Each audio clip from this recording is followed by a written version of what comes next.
Me 81 vota për dhe 19 kundër, deputetët në kuvend votuan ligjin për kundërvajtje, me çrast dhëndritje shile që sistemi Safe City të hyjë në fuqi nga 1 shkurti.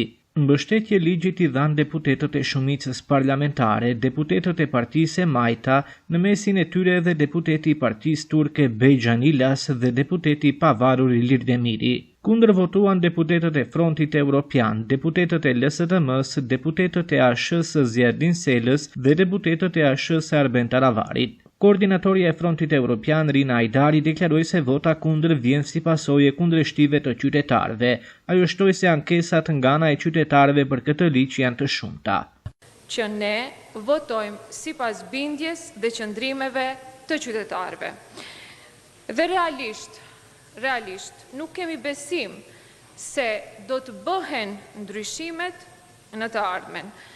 Bile më lejoni të potencoj edhe një gjë tjetër. Habitem se si koalicioni Vlen, që është pjesë e qeverisë, ka ndetur gjatë gjithë kohës kaq heshtur dhe nuk e kemi parë, nuk e kemi dëgjuar as të thotë qëndrimin e qytetarëve si deputet, ta thonë qëndrimin e qytetarëve dhe shqetësimet që na kanë arritur në adresën tonë. Ilir Dauti nga Aleanca për Shqiptarët e Zjardin Selës tha se ka pabarazi në implementim dhe kamerat me tekst të veçantë janë vendosur në zonat shqiptare. Këto kamerat të Safe City janë duke u praktikuar dhe do fillojnë pra të përdoren edhe dënime konkrete vetëm në 3 qytete, në Tetov, në Shkup dhe Kumanov. Duhet kemi parasysh edhe një fakt tjetër, sidomos rrugët në disa prej këtyre vendeve ku janë të përcaktuara dhe janë më të shpeshta kamerat e sigurisë, sidomos në Çajër, infrastruktura është shumë e dobët, që është shumë arsye për shkelje.